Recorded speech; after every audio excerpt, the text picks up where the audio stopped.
Hey, there we are. Sorry about the delay there. Hi, everyone. My name is Luke Thomas. It is, technically, it is the 16th of May. It's Sunday morning here on the East Coast in Los Estados Unidos. And this is the Morning Combat UFC 262 post-fight show. As I mentioned, my name is Luke Thomas. I'm with CBS Sports and with Showtime. And then we're going to go for the next 45 minutes, maybe an hour or so, detailing the results of UFC 262, which just wrapped. It is now in the books. So we'll get to the results. We're going to largely focus on the main and the co-main.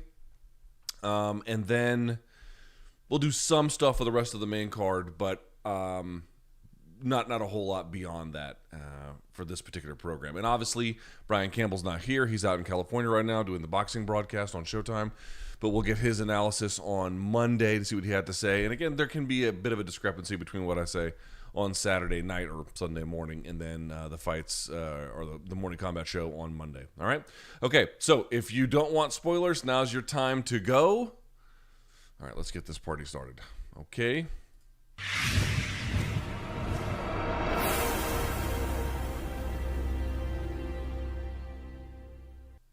All right. There we are. Please like the video. Give it a thumbs up. Hit the subscribe button. Use the notification bell. Do whatever you got to do to get all of our morning combat content. Appreciate those who have already done that. If not, please take the plunge. We so greatly appreciate your patronage. All right, so without further ado, let's turn this off. Let's get these results up.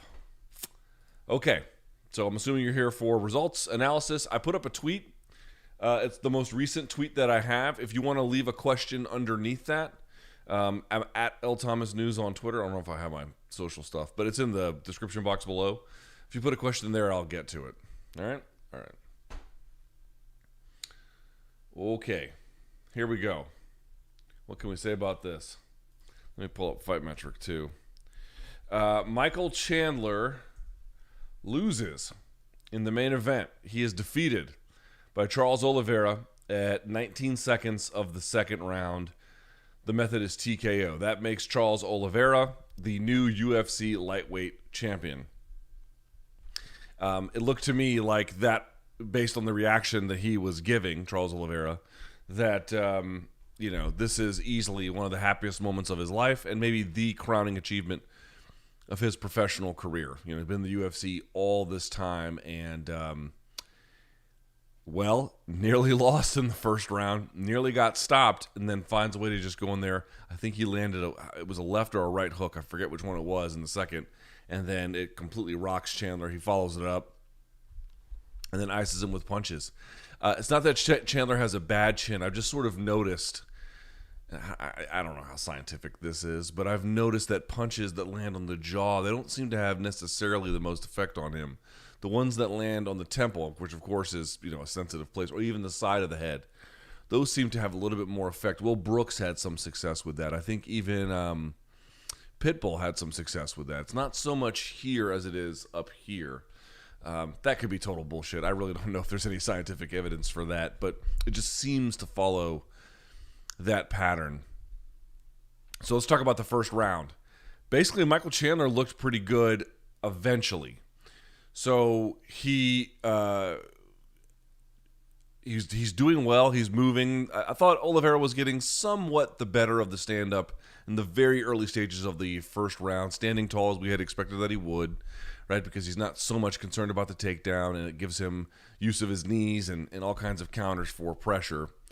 And eventually, Michael Chandler gets in a bit of a scramble with him, tries to sit for a guillotine, can't get it, and in a scramble gets his back taken. Now, through his back being taken, he actually stands up at some point, jumps in the air, tries to fall back onto his own back, which of course now has a Brazilian Charles Oliveira attached to it, to somehow break up the stranglehold, and it did not work, right? You can imagine that it would only keep it stronger. He had a body triangle on, and a guy like that is going to keep close attachment. There's not going to be separation between his chest and the back of Chandler too much. And he's tough. Those things rarely ever work. So Chandler has to end up spending a lot of time hand fighting to make sure he doesn't get his, throat snatched up and get rear naked choked, and does actually a very, very admirable job. Now, I need to go back and watch the scramble after that. But basically what he's able to do is he's able to create, again, I have to go back and check, but he had 2-on-1 connection with his hands, and he's just able enough to create a little bit of a separation between the person who has their back, and then rather than creating symmetry, he's got some asymmetry. And from that angle, he created a scramble, then stood up. Then from there, he went right into the guard of Charles Oliveira and was pounding on him like it was, he was really kind of giving it to him there, to the point where I don't remember if there was if they ever got, I don't know exactly. I have to go back and look at some of the details, but in any case, there was savage ground and pound from Michael Chandler. I think he had landed some on the feet as well, certainly earlier in the round, if not later. He had done serious damage to Charles Oliveira. He was in a bad way, to the point where I thought there may have been a moment there he had landed his own hook on the side of Oliveira's head, and I thought that fight might get stopped. I was like, Jesus Christ, man, he is pounding on this guy. So he was in a bad spot early, but the submission was never close. It was never like there was ever a rear naked choke that was locked up and he had to fight his way out of it. That was never the case. There was good control, but the control didn't ever really amount to anything. So you would have given him the round if Chandler hadn't rallied, but he did in a substantial way. And because defense is its own reward, yes, you have to account for Oliveira getting the back, but without the second part of that, which is a real submission threat, the work that Chandler did was ultimately a lot better, a lot more impactful. So I gave Chandler the first round 10-9. Goddamn, now I need to go back and see this thing. What actually happened? Hold on, let's see here real quick. I got the thing on mute. I hope this doesn't mess up my connection. Hang on. Let's see. Yeah, it's the first round here. Yeah, they went back on it's the beginning. Chandler got kicked with one of the calf kicks, and I thought for sure he'd be a goner. I thought it was going to be a Brent Primus situation again, but it didn't seem to have much of an impact. The leg kicks didn't play as much of a role as I thought it might. I thought that depending on what range it was in, definitely Oliveira landed a few, but it wasn't really round or fight defining. This was about who could land punches. Chandler going really low, I think trying to mix in level changes or having a low stance, and then going to the body, trying to bring the hands down, and then eventually getting up. And he was trying to push back Oliveira and get into range through that process. But Oliveira was pretty good about it here. I'm going to fast forward. So here he is. He has the back, and then eventually Chandler is going to create a scramble. Let's see what he does here. He's on the same side as the choking arm, which is the knee of the body triangle. He goes 2-on-1, explodes over, and then gets out. And yeah, that's exactly what he did. So then he avoids any submission. He gets back. Oliveira stands, and that's when he rocks him at about the 2-0. Let's see here. I'm watching 2-0. Nope, the 157 mark. He hits him with a nice left hook, and then a right hand nearly stops him. That's when eventually Oliveira goes to his back. And then you just see ground and pound from 148 on. So I'm like, dude, Chandler is coming out looking like $1 million in the first frame, right? Yeah, let's get back to this so I can see what the hell's happening. Whoopsie. Here we are. 1 second. Sorry, I'm having a couple of issues here. All right. So he comes out in that first round. I'm like, dude, he looks tremendous. And then he comes out in the second, and it's really none of those things. Here's what happens in the second, in case you missed it. Let's fast forward here as I look. You just kind of can't believe it. I'll go over the numbers here in just a second. 19 seconds is all it took. So the round starts, and I believe Chandler was going in for a body shot. And then as he lowered it and stayed in range, I think maybe even you had Oliveira stepping in with his punch. Again, I have to go back and see to be sure exactly. Here we go. Now I got to play it up here. It helps to have some of the highlights. I apologize, I can't show them to you. So, yeah, Chandler jabs, backs up. Oh, it's a huge left hook by just staying in space. He doesn't touch and go. He stays right there, and he eats a, let's see here, what is it one more time? He jabs, backs up, jabs, stays in space. Oh, golly. And Oliveira cracks him with a left hook. So just a phenomenal job by him. And, dude, Charles Oliveira is a tremendous finisher. You know, we did not do any kind of resume review. Here, I'll pull this up here. We did not do any kind of resume review, which I'm sure for some of you that's quite the relief. But, you know, Charles Oliveira would be a really great candidate. We might do one for his next fight in which you're like, oh, you're guaranteeing him to lose. Okay, I don't believe in that bullshit, but if you want to, you certainly may. But I think we can all agree his journey to this position is remarkable, making his debut in August 1st of 2010 on the Jones-Matyushenko card. You got to be kidding me. Beating Darren Elkins, Efrain Escudero, losing to Jim Miller, no contest with Nick Lentz, losing to Cerrone, beating Eric Wisely, beating Jonathan Brookins, losing to Swanson, losing to Edgar, beating Andy Ogle, beating Hatsuhioki. That was a big win at the time. Jeremy Stevens, Nick Lentz. Now things are getting to turn a little bit, but then he loses to Max Holloway, but then he beats Miles Jury, loses to Pettis, loses to Lamas, beats Will Brooks, by the way, the other Bellator guy. How about that, right? And he submitted Will Brooks, so he beat both champions who came over here. Someone send Brent Primus. Let's see what happens. And then Paul Felder he loses to, but then that's when he rights the ship again. He beats Clay Guida, Christos Giagos. He rematches Jim Miller. Of course, Jim Miller was a little bit longer in the tooth at this point, and that fight was in 2018, but he wins that. He submits him too, in fact. Beats David Tamer, beats Nick Lentz in, whatever the third fight this is at this point. Beats Jared Gordon, stops both of those guys with strikes, submits Kevin Lee, defeats Tony Ferguson, and then knocks out Michael Chandler. Dude, holy shit, what a resume. You want to talk about a trial by fire. This guy in his 20s was out here fighting absolute hammer after absolute hammer over and over and over again. And he did it while missing weight at catch weights, all over the place. And there's performance of the night bonuses sprinkled throughout. There's fights of the night sprinkled throughout. But this guy had one of the roughest roads imaginable. And honestly, if his career had ended, let's say, at the Paul Felder fight, or even, I would even argue a few fights after that, Clay Guida, Giagos, or Miller, somewhere in that space, he wouldn't reputationally be where he is. He certainly wouldn't be champion, of course, but I just mean reputationally, like things begin to turn for him. We're like, well, not only is he a submission threat, he has experience. He understands what to do in bad positions. He understands how to have presence of mind when he's hurt. I mean, understand something about this first round. How many times did you see Charles Oliveira in previous fights, and there's a lot of footage on him, get hit with some hard shot, body shot, whatever, and then just kind of crumble and wilt? And here he got kind of close. I mean, don't get me wrong. Michael Chandler stuck him with a good one. But the truth is, he held on. He used what strengths he had. He rolled to his back. He began to engage with his guard, using his feet, using his hands, trying to cover up, trying to extend his body, create distance between himself and Michael Chandler. Like, man, that's a guy who has learned a lot from his mistakes. It's not that the weakness per se went away. It's that he built other strengths around that weakness. Right? So he is still susceptible to, I think physical and intense wrestlers can still give him problems in that way.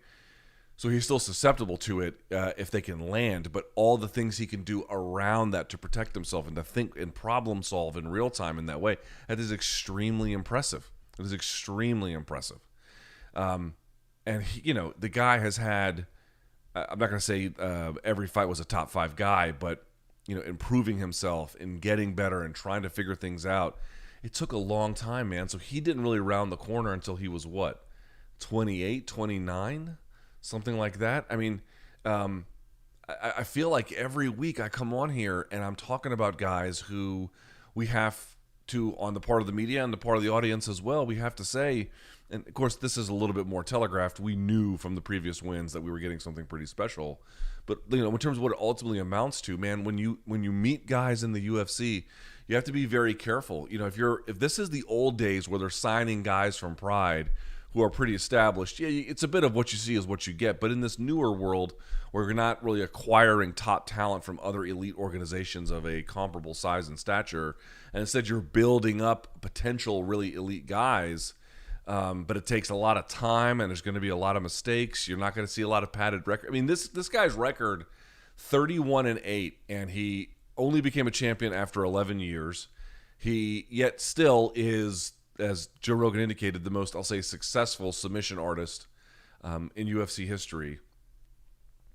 And only now is through all that adversity was he able to claim these accolades. I bring this up to say, what, 31-8 record.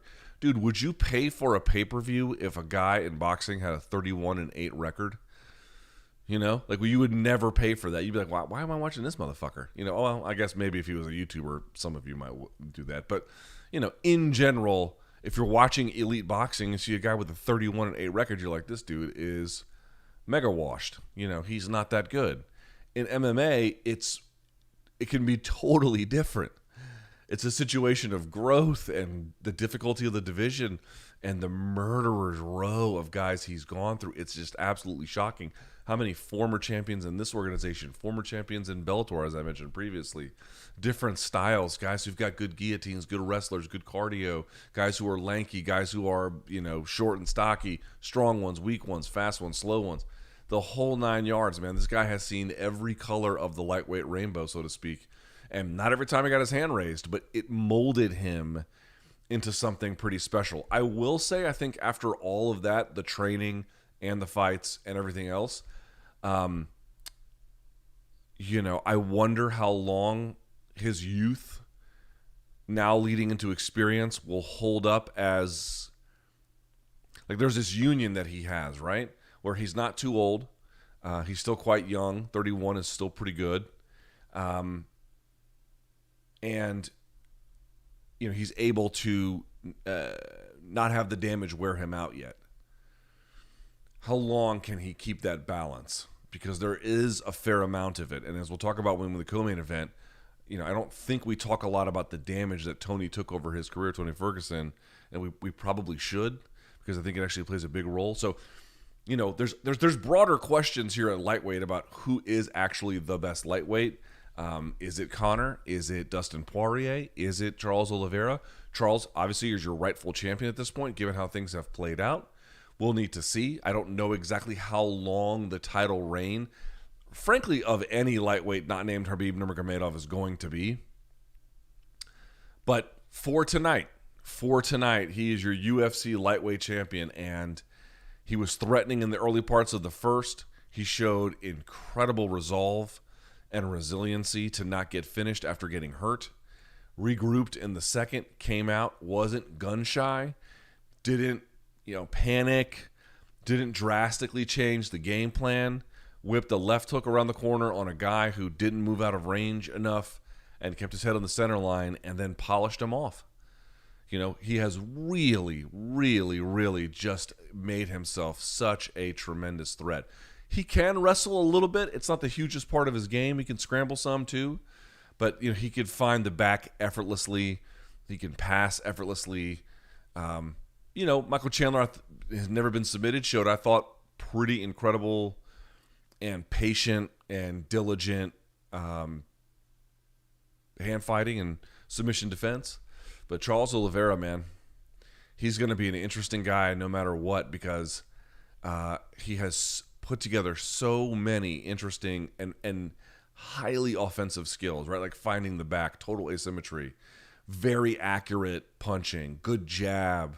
And he lands with authority, by the way. Like, his power is good at 155 pounds. Good cardio, totally experienced against everything 155 pounds minus Khabib Nurmagomedov could throw at him. He is going to be a force to be reckoned with. I tend to think Dustin Poirier, a fight against him could be interesting. Conor could be interesting too. Conor could be lights out with his striking early, depending if he can, you know, make a career rebound heading into this next Dustin Poirier fight. But holy shit, what a job by Charles Oliveira, man. He's a guy that I have been slow to come around on, in large part because, again, even through 2018. 2019 he beat David Tamer and then Nick Lentz. Even in 2019, he wasn't beating guys deep into the top 10. It just sort of got there after that. And in 2020, kind of put it all together. His last three are the big ones, obviously, right? Chandler, Ferguson, and Lee, and then Jared Gordon before that. So, like, even through 2019... he wasn't necessarily fighting and beating all of the very best guys that lightweight could throw at him, but He was slowly leveling up, and all those guys between Guida and Tony, he stopped all of them. I think that's when you know he's beyond them. If the argument was just before the Kevin Lee fight, who did he beat? He's got some nice wins on there, but maybe not enough to say that you could identify him as a future champion. If it was just who's on the resume, but when you look at the fight complexion itself, and he's finishing all of those guys, you know that he has really moved beyond how you have previously understood him at that point, and that's why he then beat Kevin Lee and then Tony Ferguson and Michael Chandler. Now, I'm not prepared to make this argument, but I wonder if some might say, right, but he got Kevin Lee, who's error-prone, Tony, who is, we'll talk about in a second, old for the division. I think that's pretty fair to say.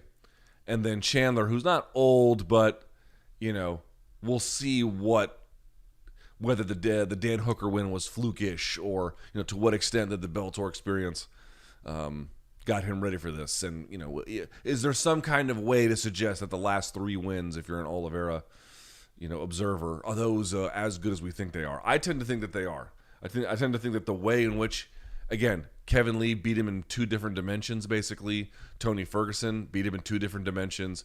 Michael Chandler didn't beat him on the ground, but gave him a little bit of a hard time, although he had a hard time himself there at the end, and then beat him up standing up, right? So he constantly finds ways through fights to be dual threats.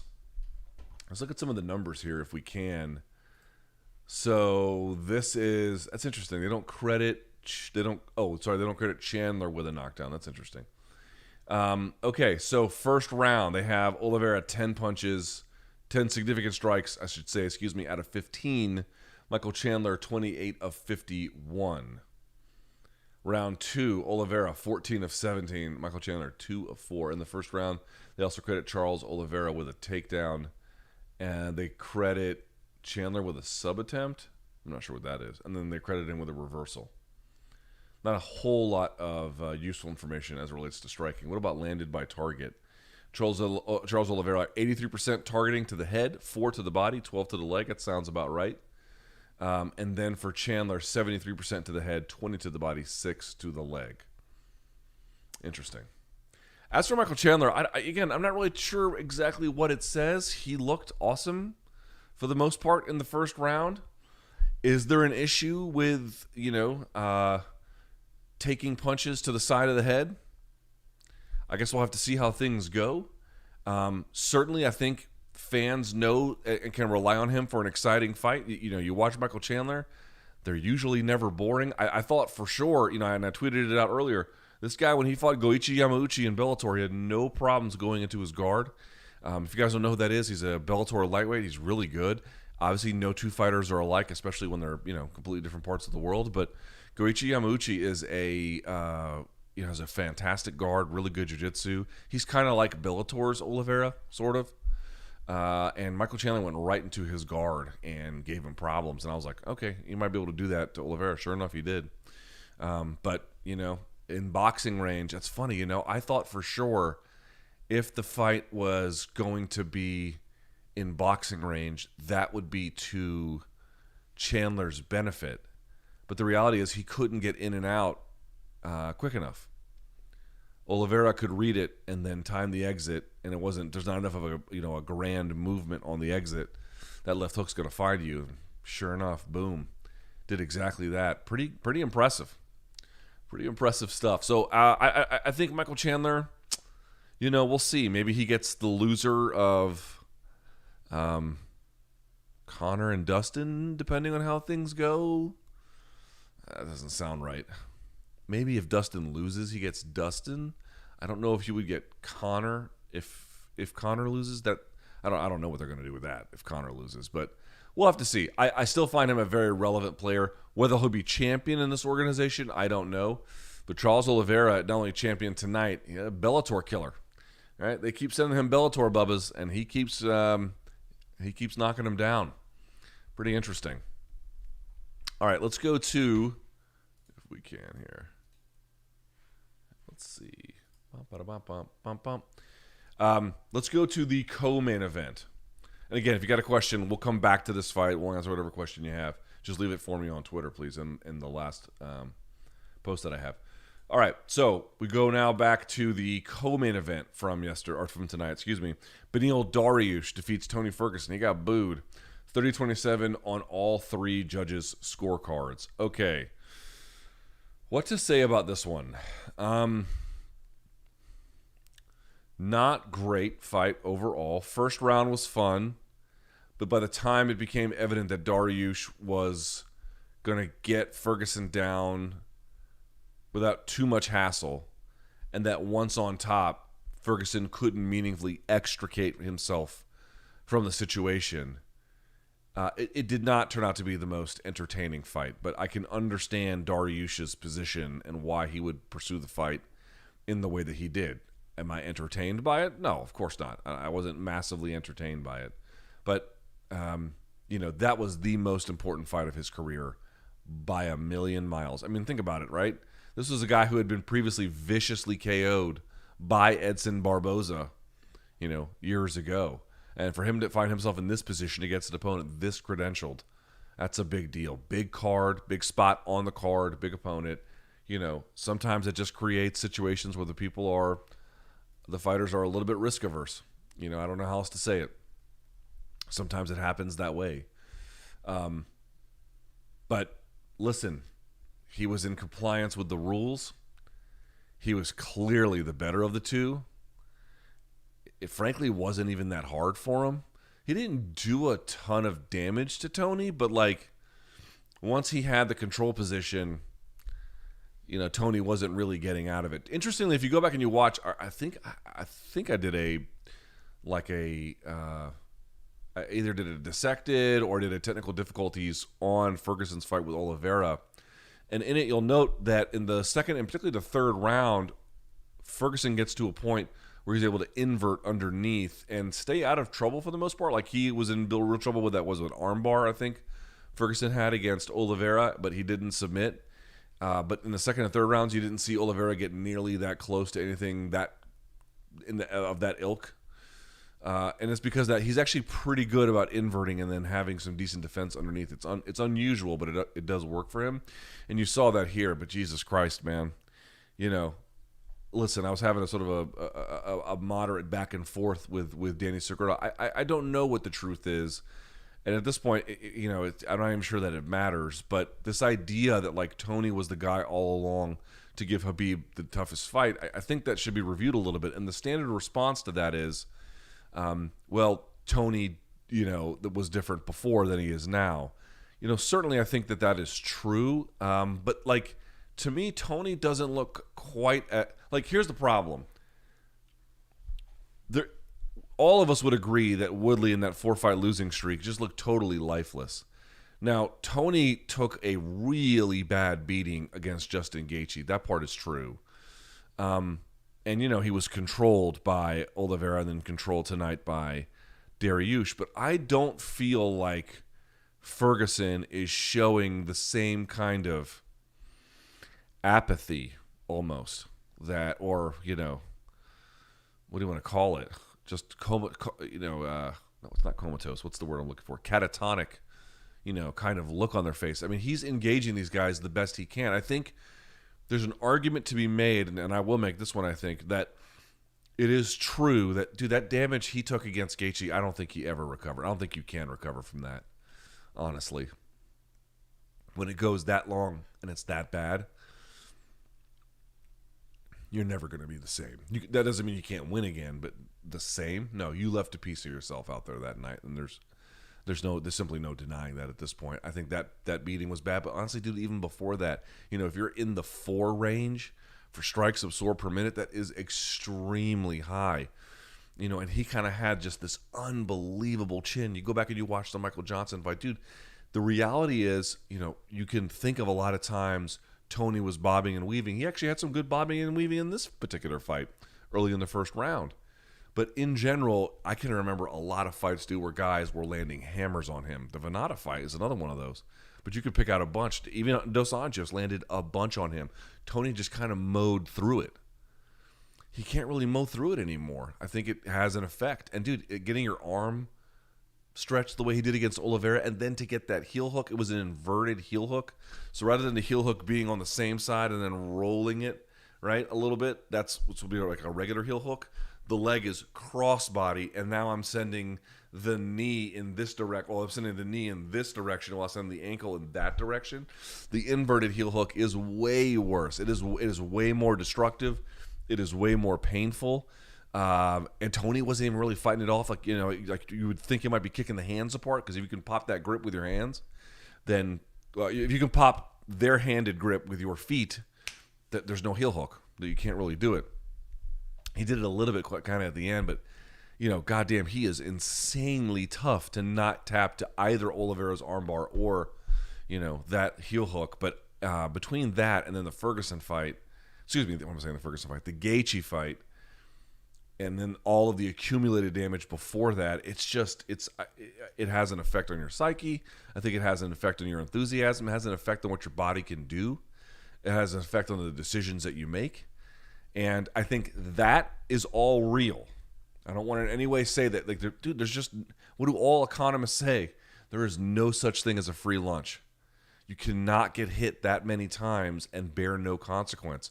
Again, the numbers between you and me and Tony and whoever else, how many punches you can take, everything's going to differ. There's going to be a lot of individual realities to that. But, dude, the guy has taken a metric ton of abuse. And, of course, that's to say nothing of the surgery he had to get on his knee and all the delicate things that come from there.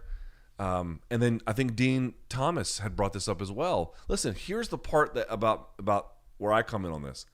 To me, the damage argument and then the age argument are very real. They matter. They're part of the story. But it also seems to me, and I think Dean Thomas was kind of hinting at this, the division kind of caught up with him. He had a big lead on the division, in part because he could take damage, in part because he had this sort of style that he just, brought into existence by force of will. But you can't do that with the state of the division today. After all those injuries, after the age, and then as the division kind of gets better, right? You can only keep your lead on the division for so long before it just goes away, or it gets answered, or other guys exceed it. It's natural. It's part of the experience. It's what happens.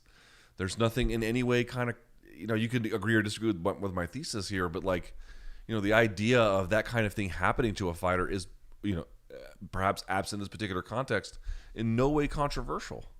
That's what I think has happened. Woodley, to me, got really old overnight, just kind of overnight, and then just seemed out of it. And he had all those distractions outside of fighting. There's a bigger, broader story there. And obviously there are some similarities. I don't want to say that there's no meaningful comparison to what Ferguson was going through and Woodley as well, and how their experiences played out. There obviously are some similarities, but I don't agree that Woodley is showing, I don't agree that Ferguson is showing a similar level of lifelessness that Woodley showed. That's not what I see. I just see a division that caught up with him. There are just a lot of other guys in the division that got a lot better. And there was a time where he was the guy that was better than a lot of them. And he took his time to get there, right? Early to mid-30s. It took him a long time to kind of work up to that particular skill level. And he had his day in the sun, for sure. He accomplished many great things. But to me, it looks like age, damage, they've accumulated, and the division has caught up. And that's just what it's going to be. You're asking, where's the refuge here? You tell me, where is the refuge at 155 pounds? I mean, good luck. There's not a lot of easy outs there along the way. Ask Charles Oliveira. He'll tell you. Of course, he's fought in a couple weight classes, but you get the idea. So that's what I think about what happened to Tony. And again, him second and third round, inverting, not taking a ton of damage, wasn't the worst thing in the world, kind of boring, but it's not the point. The point is, why couldn't he do more? I did, by the way, think that Tony did a really good job of preventing the pass with his guard in the first round. Ultimately didn't amount to much, but he had good defense underneath too in terms of rolling with punches. So he actually did that's part of the reason why the fight was boring, was that he actually gave Beneil Dariush a good defensive effort and didn't get overwhelmed. So the fight kind of had this stasis that just hung there. As for Dariush, monster win. I think he's a lot better than folks realize. I know he got booed in this fight, but let's sort of review his resume here for just a second, informally anyway. Here's the win streak he's on. Thiago Moises, Drew Dober, Frank Camacho, Drakkar Klose, Scott Holtzman, Carlos Diego Ferreira, and now Tony Ferguson.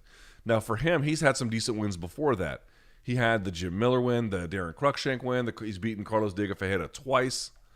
He has wins over Rocco Martin, but he had the loss to Barboza, the draw with Dunham, and then he had the loss to Alexander Hernandez. Can you believe that?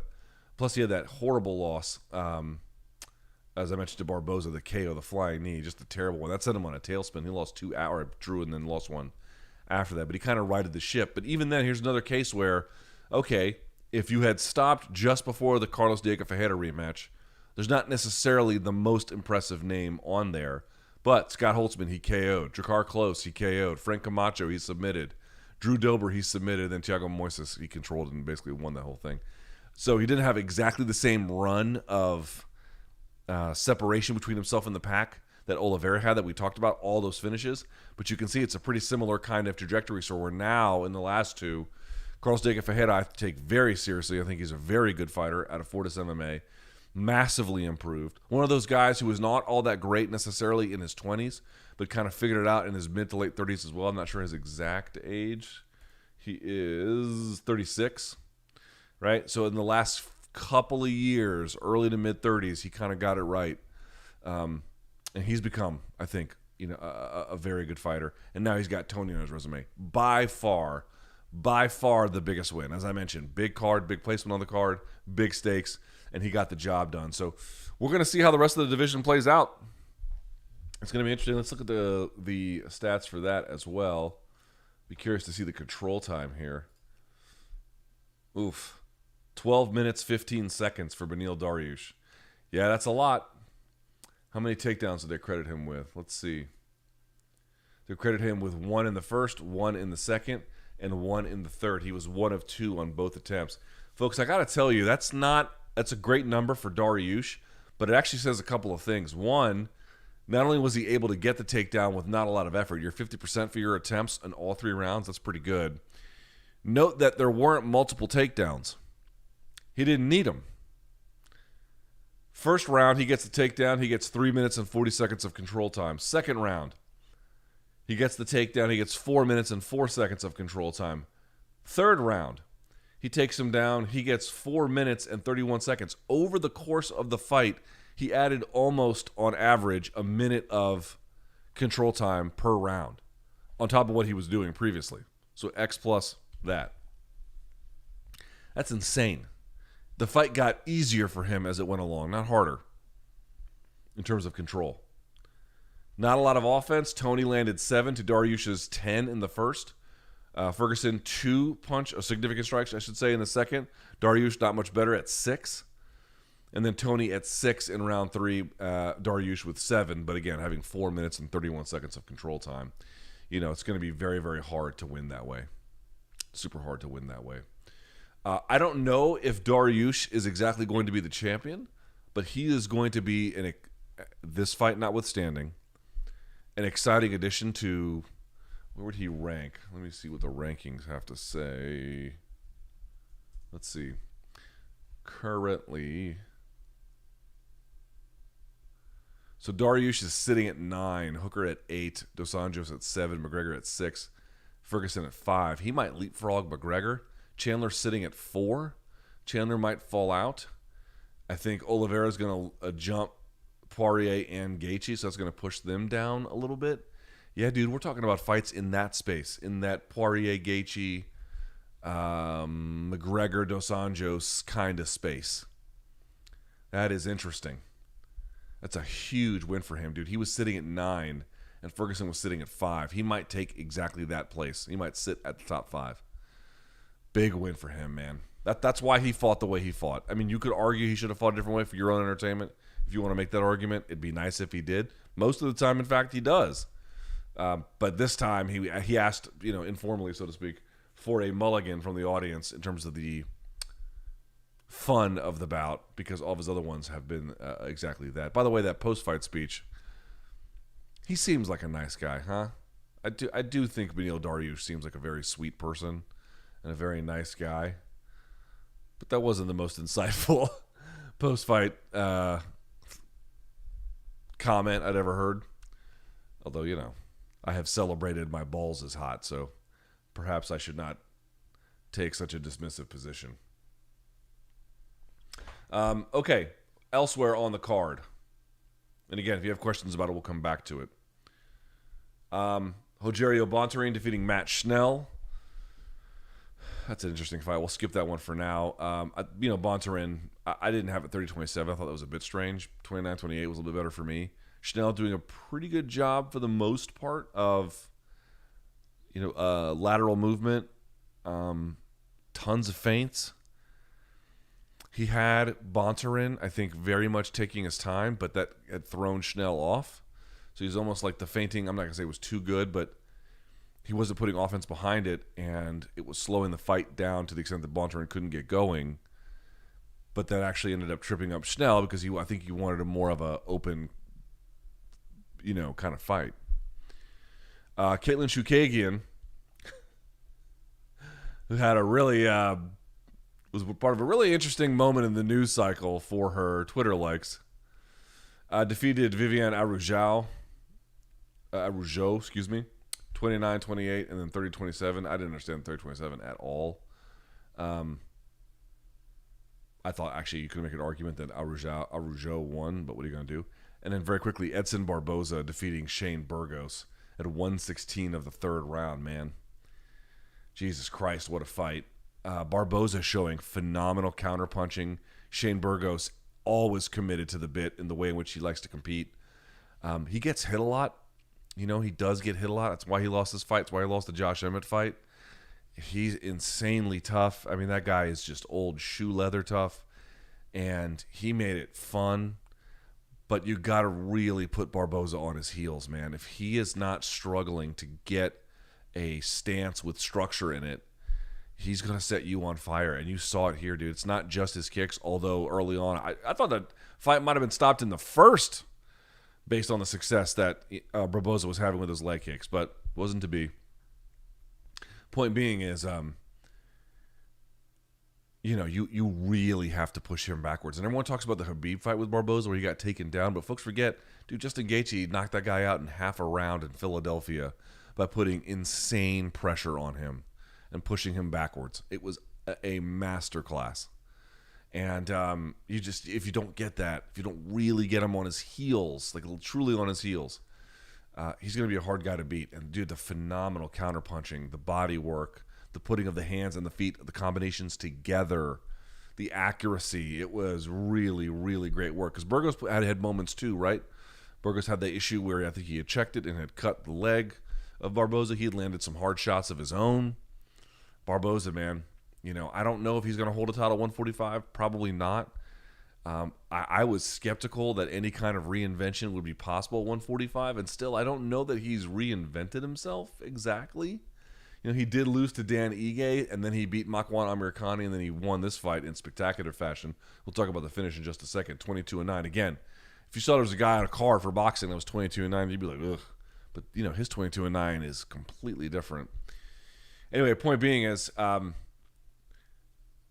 for Edson Barboza, he hits Burgos with the right hand, and Burgos gets right back to moving, right? He eats the right hand, boom, he gets right back to moving, and then kind of backs up a step, and then backs up another step, and then stumbles backwards, and his head, hits the canvas, and then he rolls over face down, and his eyes go, goo-goo, and he got finished off. I'd never seen anything like that. I'd seen guys have, a bit of a delayed reaction, before, but not one where they get hit, go right back to framing off and then moving, and, they're kind of doing their thing. And there's several seconds that elapse before there's any kind of thing. It's like it took a second for the punishment and whatever it does in these fighters' brains to work its way through. But work its way through it did. And losing to Dan Ige, split decision, no shame. By the way, I thought he beat Paul Felder at UFC 242 at lightweight, but neither here nor there. 2 wins here. I'll say this, Edson Barboza, I don't know if he reinvented himself, but I'll say this. He has definitely extended the life of his UFC run. For sure. It was a bit of a dead end for him at lightweight. And, is he brand new at 145 pounds? Is there some kind of like change in the way he fights that's, a function of 145 pounds? Not exactly.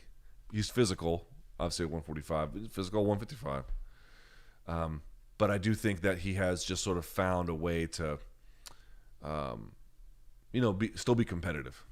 And that enables him to have some wins in this organization. And now 2 in a row. Pretty spectacular. All right, let's see if you guys have some questions for me. Bump, bump, bump, bump, bump, bump. Let's see. Go to my profile.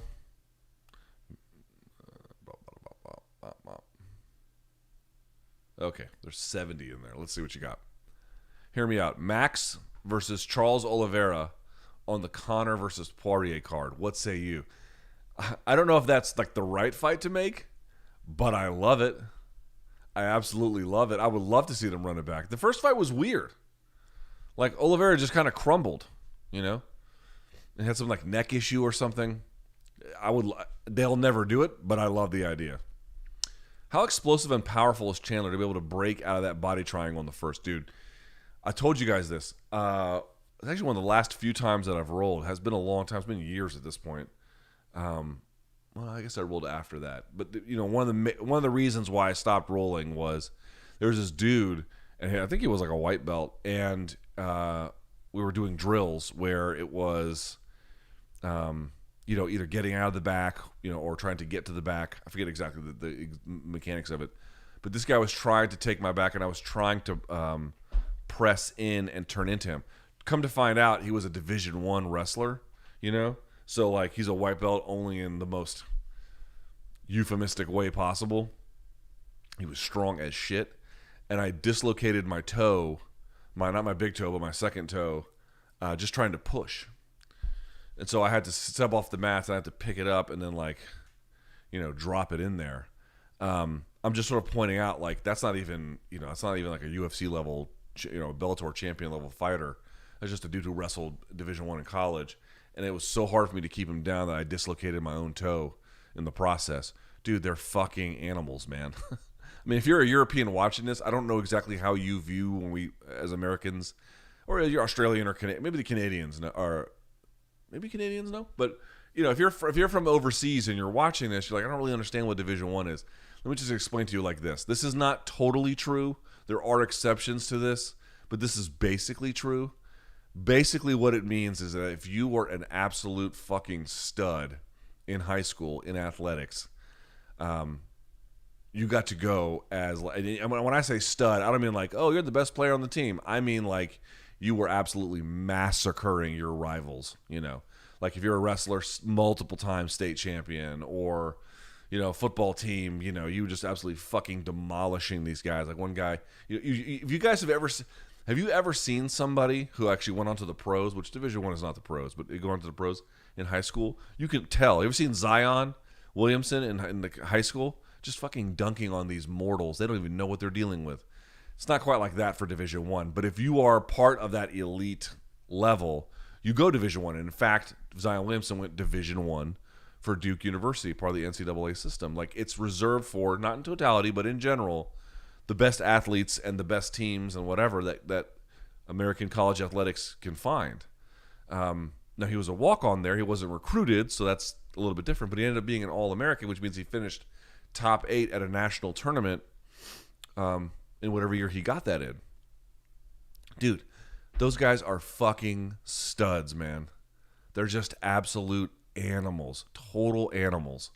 And the minimal amount of training experience I have with them has told me, like, Jesus Christ, they are not who you think they are. And I know this to be true because Chandler has told me this to my face. Dude, do you know what he walks around at when he's not in camp? Like at his biggest, right?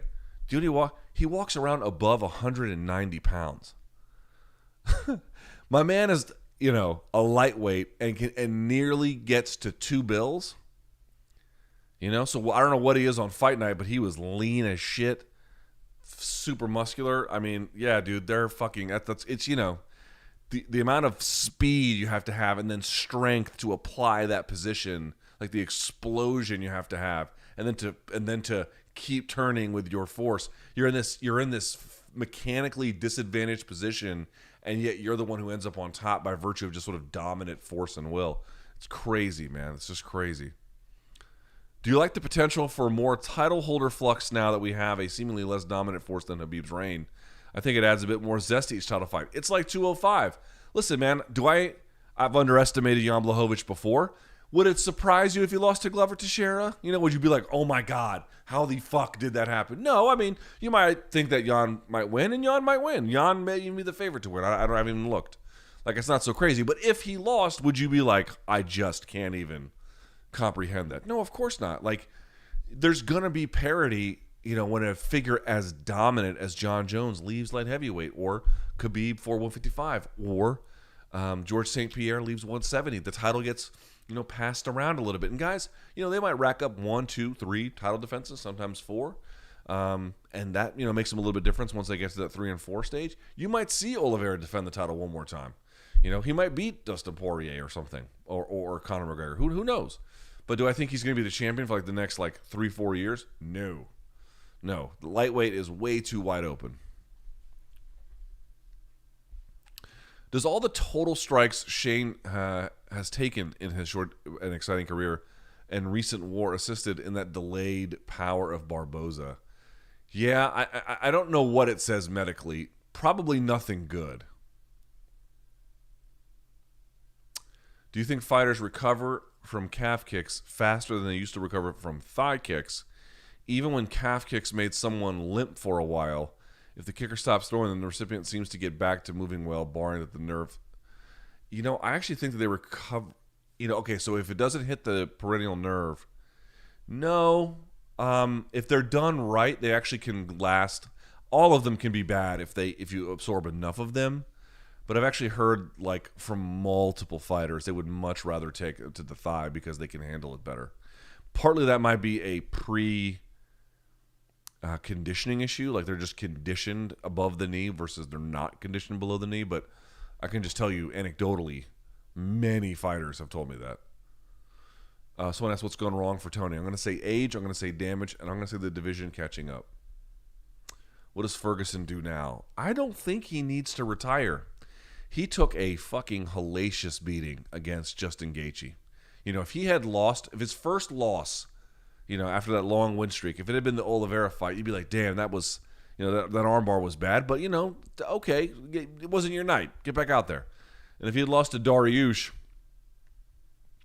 you'd say, okay, maybe there's an issue here. Wasn't your night, but you can get back out there. And then imagine that the most recent loss that he had was the Gaethje loss in all the ways that the Gaethje loss was what it was. In fact, a terrible, horrible fucking beating.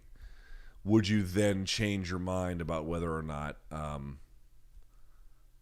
Tony should retire? I think I probably would a little bit because it'd be escalating in the wrong direction.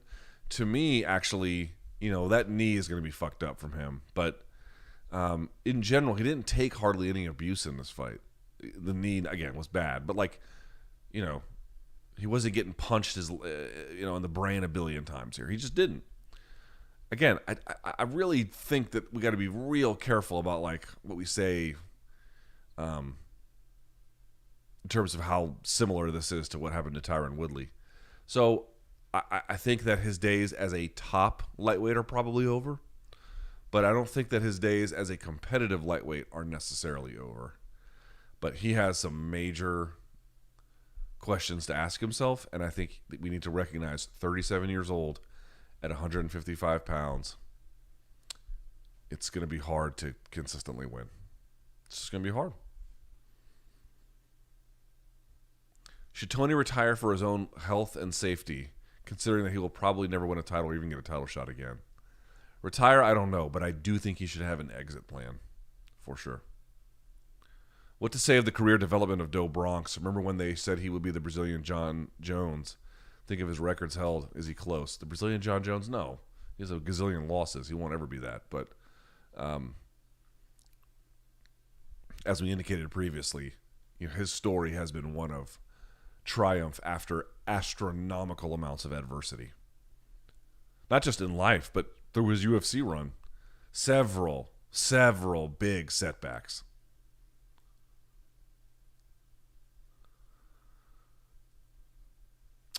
While Oliveira's win was undeniably impressive, did this performance do anything to unseat Dustin Poirier's unofficial status as the best lightweight in the world? Not to me, but I think we have to entertain an argument that he is.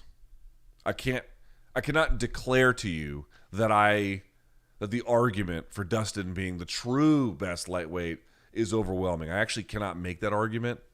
I think it to be true, but I don't know it to be true. Was it just me, or did Tony look quite a bit slower and older than the Oliveira fight? Slower, yes.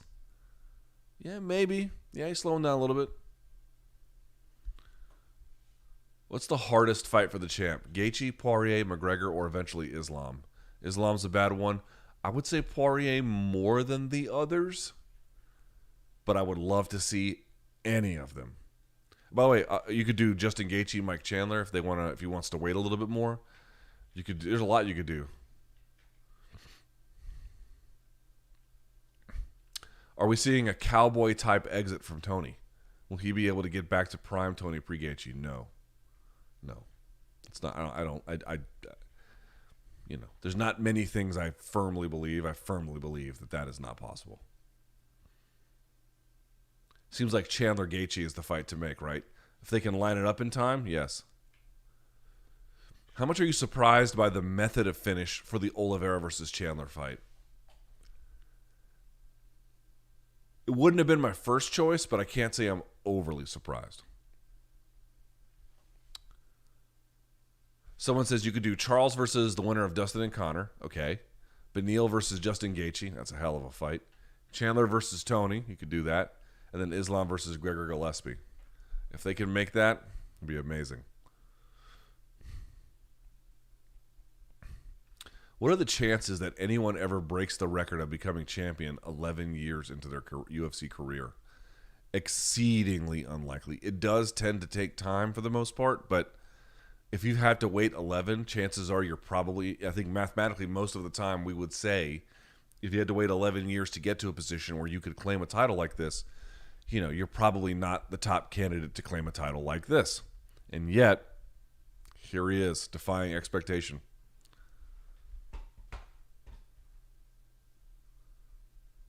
How do you think the top 5 match up with Oliveira? Justin, I think, matches up well.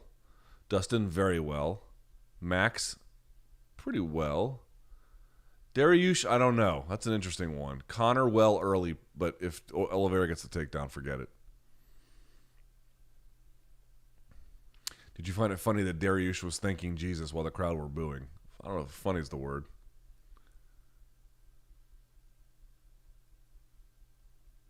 Was Oliveira hurt in the first round? Yeah, dude, that punch landed hard.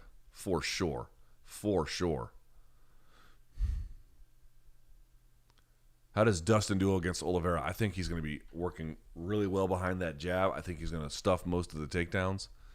And I think that his power punching, it will do the trick. If he can avoid heavy leg kicks, that's going to be a big problem for him against Oliveira.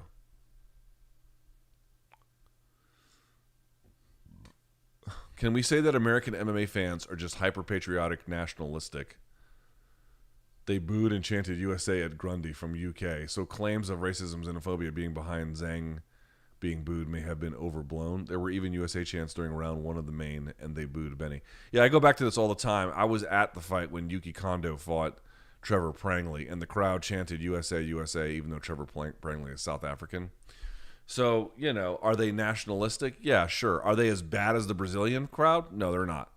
It drives me crazy when American fans, or I should say American fighters, go down there and they genuflect before the Brazilian audience, only for the Brazilian audience to, give them nothing, no quarter whatsoever, pray for their death. And they're like, it's so great to be down here. I'm not saying you have to call them names, but you could maybe leave the pandering alone. It was great that the ref didn't stop the fight talking about the main event in the first round. Yes, could have gotten... I didn't think it was ever that close, but I thought a few more shots would make it close. The most illustrious, grindiest run to UFC gold ever. Grindiest. It might be the grindiest. Yeah.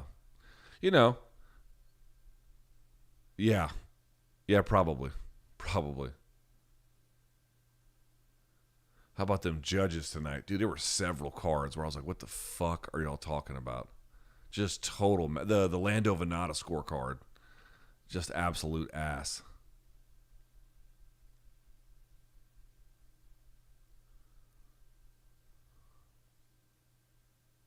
Sorry. Someone corrects me. Inside heel hook, not inverted. That's correct. Yes. The arm break sound on Jacare was bad. It was really bad. It was the only time this ever happened to me. I one time was rolling with a guy, and I was doing crossbody Kimura, and I rotated his wrist a little bit, and his elbow was fine in the end, but he tore something, and it sounded like someone had taken celery and then just shredded it with their fucking giant hands. It was extremely unnerving to hear, like, how things shred. Although his injury wasn't that bad, but still, I felt bad. If Khabib was waiting in the wings, which he's not, for a performance to impress him enough to bring back, like Dana lied about months ago, do you think Oliveira's performance was good enough to accomplish that? To entertain Khabib, I don't think to threaten him in a way where he needed a win over that guy for some kind of status.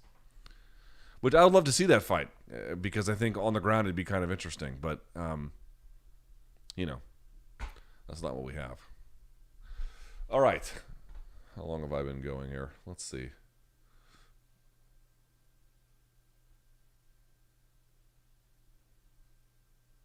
Yeah, long enough. All right. Okay. I appreciate everybody watching. Do me a favor. Thumbs up on the video. Hit subscribe. Morning Combat will be back on Monday, 11 a.m. in the East. Me, Brian Campbell, you. And we'll talk about everything we saw here tonight. You got a question or a comment? Email me, lukethomasnews@gmail.com. Thumbs up, hit subscribe. Thank you guys so much for watching. And until next time, get some sleep.